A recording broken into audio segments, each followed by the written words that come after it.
Raja Mahadewa Gelinding tiba-tiba bangkit dari mimpinya yang aneh. Dalam mimpinya, ia melihat seekor ayam memakai sorban sedang memungut pajak dari para gajah yang terbang sambil membaca buku filsafat. "Ini petunjuk ilahi," teriak sang raja, dengan rambut aut-autan dan mata melotot seperti seekor kodok tersetrum harapan. "Aku harus membuat aturan baru. Pajak harus dipungut dari apa yang tidak terlihat." Semua menteri pun panik. Menteri pajak hampir muntah saking pusingnya. "Ampun tuanku, maksudnya pajak dari apa yang tidak terlihat itu apa? Angin? Bayangan? Imajinasi?" bisikan mantan. Raja menjawab dengan mantap, "Pajak dari niat, Pak Menteri. Barang siapa berniat kaya, maka ia harus bayar pajak niat." Masyarakat pun geger. Semua mulai panik, takut niat mereka ketahuan. Tukang kebun yang baru saja berniat menikah jadi batal. Penjual nasi uduk yang berniat buka cabang di sebelah istana langsung menggulung tikarnya dan pulang ke kampung halaman. Para rakyat pun berkumpul di alun-alun. Mereka teriak kompak, "Hidup Abu Nawas! Hidup Abu Nawas! Tolong kami dari pajak niat ini!" Abu Nawas, yang saat itu sedang duduk santai di bawah pohon sambil menulis puisi berjudul "Kambing yang Berfilsafat", hanya tersenyum tipis.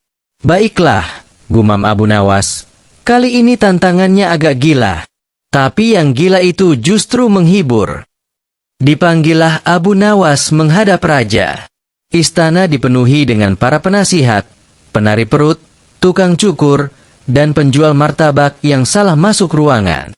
Raja menyambut Abu Nawas dengan gaya dramatis. "Wahai Abu Nawas, sang penjawab teka-teki, aku punya misi besar untukmu." Abu Nawas membungkuk. "Tentu, tuanku. Selama tidak disuruh menggantikan beban langit, saya siap." Raja tertawa. "Kali ini, aku ingin engkau menjawab 3 teka-teki. Bila engkau berhasil, pajak niat akan dicabut. Tapi bila gagal, engkau akan dijadikan juru pungut pajak niat selama 7 musim panen, tanpa gaji, dan harus naik onta sewaan." Abu Nawas menelan ludah. "Boleh saya tahu dulu apa teka-tekinya?" Raja menjawab, "Apa yang paling berat, tapi bisa dibawa kemana-mana? Apa yang paling terlihat, tapi sering diabaikan? Apa yang selalu tumbuh saat dibanting?" Abu Nawas mengangguk. "Baik, saya akan jawab besok pagi. Karena saya harus tidur dulu untuk menanyakan jawaban pada mimpi." Malam itu, Abu Nawas tidak tidur.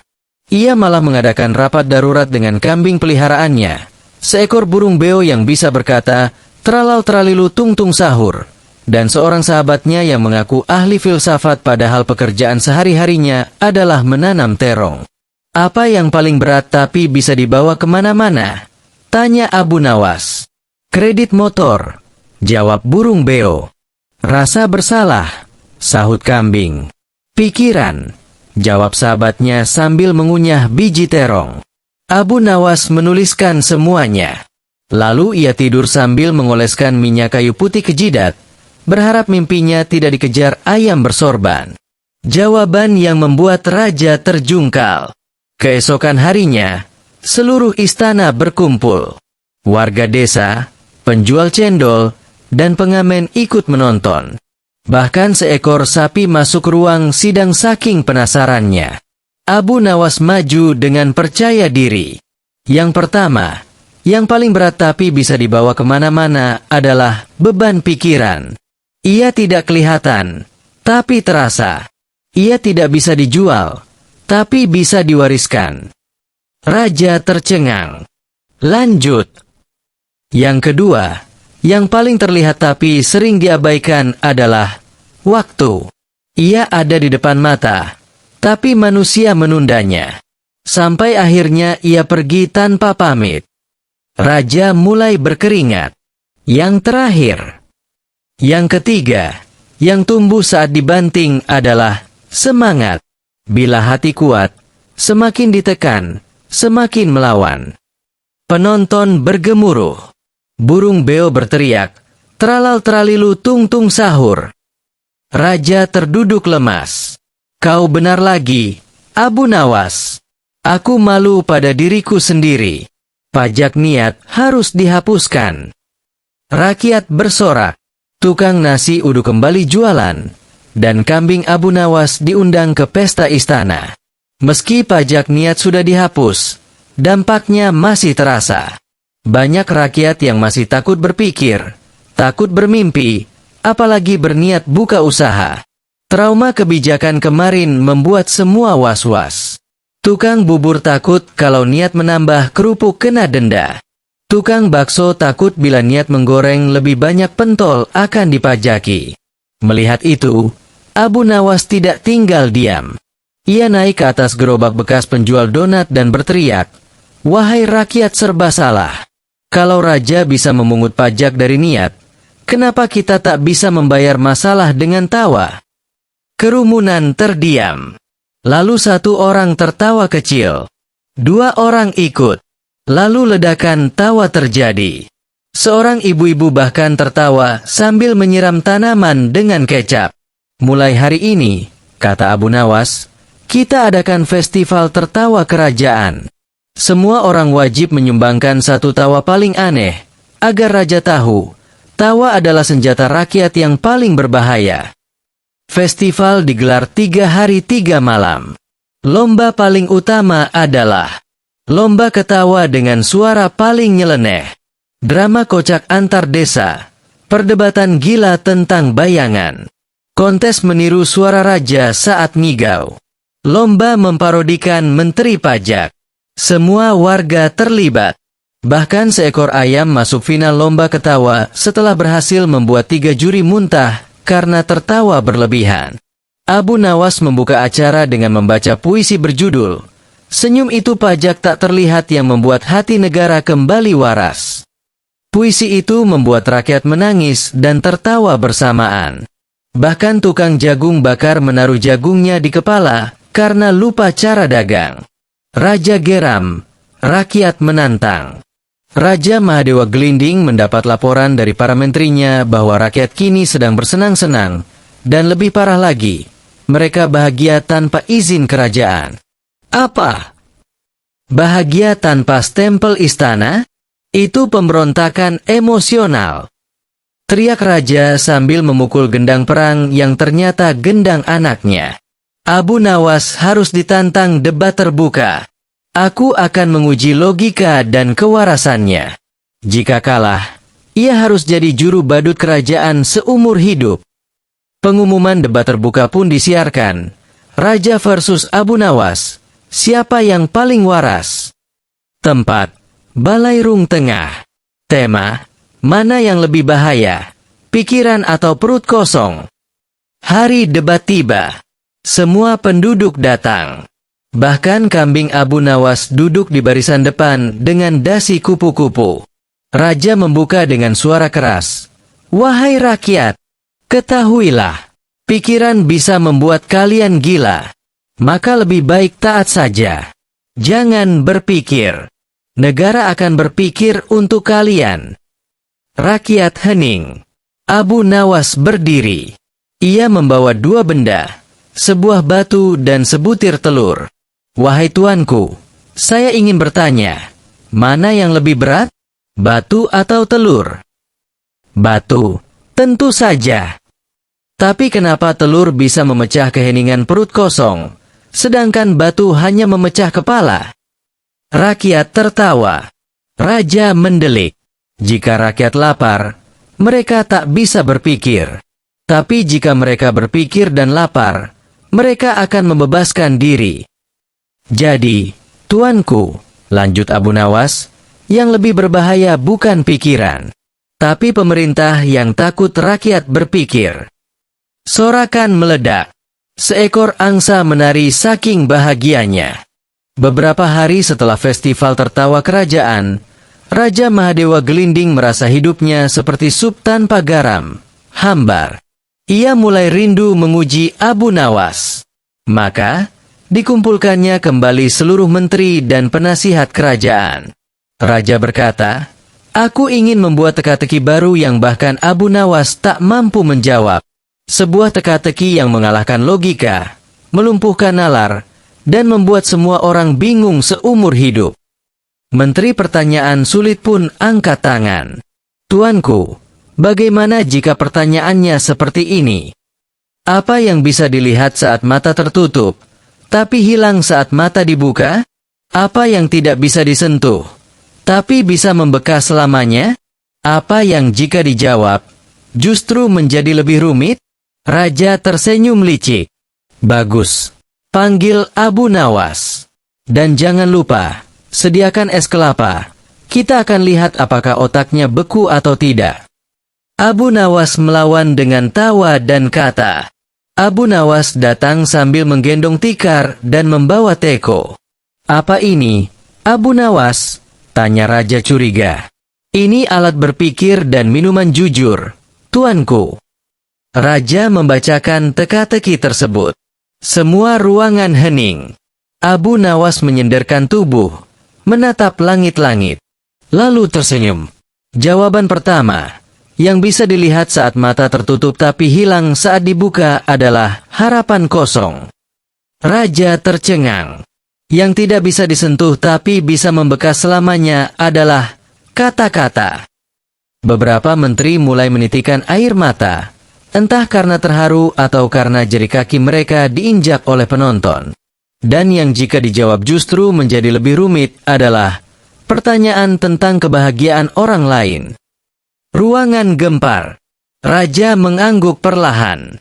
"Kau bukan hanya menjawab, Abu Nawas. Kau memukul logika dengan humor dan menampar ego dengan makna." Karena terinspirasi oleh festival tertawa dan jawaban Abu Nawas, Raja membuat keputusan aneh bin ajaib, mendirikan sekolah tawa nasional. Abu Nawas ditunjuk sebagai rektor, dibantu oleh kambingnya sebagai kepala bagian kurikulum dan burung beo sebagai guru besar di bidang ilmu seru-seruan. Mata pelajaran wajib di sekolah itu antara lain humor politik dasar, menertawakan kekuasaan dengan santun, strategi ngeles tanpa dosa, ilmu menjawab pertanyaan yang tidak ditanyakan. Rakyat senang. Murid-murid sekolah itu punya PR unik seperti, tulislah pidato paling serius untuk hal paling tidak penting. Contohnya, "Saudara-saudara, hari ini kita berkumpul membahas keberadaan sandal yang selalu hilang sebelah. Apakah ini konspirasi global? Ataukah tanda dari langit?" Raja tertawa hingga giginya gemetar. Ini pendidikan yang sesungguhnya. Pendidikan yang membuat otak tidak hanya pintar, tapi juga tidak kaku seperti sandal basah. Krisis nasional. Rakyat terlalu bahagia. Namun, sebuah krisis baru muncul. Menteri Dalam Negeri melapor panik. "Tuanku, kita dalam bahaya besar." "Apa? Perang? Kekeringan? Badai pasir?" "Bukan. Rakyat kita terlalu bahagia. Mereka tidak mau demo, tidak mau rebutan. Bahkan rebutan warisan pun pakai sistem antrian." Raja hampir pingsan. "Kenapa ini bisa terjadi?" Menteri menjawab, "Karena mereka terlalu banyak tertawa. Bahkan saat ditilang, mereka minta selfie dengan petugas." Raja kebingungan. Maka ia kembali memanggil Abu Nawas. "Wahai Abu Nawas, bagaimana caranya agar kebahagiaan ini tidak menjadi ancaman?" Abu Nawas menjawab, "Dengan cara membagikannya." Abu Nawas lalu mencetuskan gerakan baru, bahagia menular nasional. Setiap orang harus menyebarkan satu tawa, satu cerita lucu, atau satu tindakan bodoh yang tidak merugikan setiap harinya. Bila gagal, hukumannya adalah disuruh mendengarkan ceramah tentang manfaat kertas kusut dalam diplomasi internasional. Rakyat antusias. Mereka mulai menulis lelucon di tembok rumah. Ada yang menempel tulisan, "Jangan marah, nanti kamu tidak ganteng. Sudah jelek, marah pula." Di pasar, tukang sayur bersaing membuat pantun seperti, Sayur bayam dibeli tante. Jangan manyun biar rezeki lancar. Ente. Surat dari dunia luar. Kehebohan ini sampai ke negeri-negeri tetangga. Raja dari kerajaan tetangga Kirik mengirim surat. Wahai Raja serba salah, kami dengar rakyatmu terlalu bahagia. Kirimkan kepada kami 1 kontainer tawa. Abu Nawas diminta mewakili kerajaan. Ia membawa rekaman audio suara ketawa rakyat dan menanamkannya di menara lonceng negeri tetangga. Ajaib! Suara tawa bergaung setiap pagi, dan rakyat tetangga yang tadinya pemurung mulai saling senyum. Bahkan menteri mereka yang terkenal pemarah kini mengganti kata rapat darurat dengan rapat santai-santai sambil ngopi. Nasihat Abu Nawas untuk dunia hari ini. Suatu hari, Abu Nawas duduk di bawah pohon besar, dikelilingi murid-murid dari Sekolah Tawa Nasional. Ia berkata, "Wahai manusia zaman manapun, janganlah kalian terlalu serius dalam hidup, karena dunia ini seringkali lucu tanpa kalian sadari. Jika kau tertawa hari ini, belum tentu besok kau menangis. Tapi kalau kau tidak pernah tertawa, mungkin kau sudah menangis tanpa sadar." Teka-teki terbesar dalam hidup adalah, kenapa kita harus malu tertawa, padahal dunia sudah sering membuat kita menangis. Jadi, kalau ada raja yang menyuruhmu membayar pajak niat, tanya balik, lalu kapan kami bayar pajak cinta? Penutup, legenda Abu Nawas tak pernah usai. Raja Mahadewa Gelinding akhirnya menetapkan, setiap Jumat sore akan menjadi hari tertawa wajib. Abu Nawas diberikan gelar resmi, Maha Lucu Negara, dan kambing Abu Nawas diangkat menjadi maskot nasional dengan nama resmi, Duta Senyum. Seluruh dunia mencatat sejarah ini sebagai satu-satunya masa di mana sebuah kerajaan dipimpin oleh logika, ditertawakan oleh rakyat, dan tetap bahagia bersama. Dan setiap malam, saat bintang muncul dan bulan tersenyum di langit, terdengarlah suara samar dari kejauhan. Teralal teralilu tung tung sahur. Yang menjadi pengingat bahwa selama dunia masih bisa tertawa, maka harapan tidak pernah mati. Beberapa bulan setelah Sekolah Tawa sukses mencetak lulusan yang lucu-lucu dan bijaksana, muncullah masalah baru. Rakyat tidak mau memilih pemimpin dalam pemilu. Raja Mahadewa Gelinding murka. Kenapa mereka tak mau memilih? Apakah mereka membangkang? Menteri Humor Politik menjawab, "Bukan, tuanku. Mereka justru terlalu damai. Semua merasa cocok satu sama lain. Tidak ada yang mau saling kritik. Bahkan, saat debat calon kepala desa, satu sama lain justru saling memuji. Contoh debat calon pemimpin di desa Ketawa Raya. Calon A, menurut saya, calon B lebih cakap dari saya. Calon B, wah, tidak, calon A lebih bijak. Saya bahkan belajar tertawa darinya." Moderator, baik, kita istirahat dulu karena saya terharu. Abu Nawas dipanggil. Raja mengeluh, "Wahai Abu Nawas, rakyat kini terlalu damai, terlalu lucu, bahkan terlalu toleran.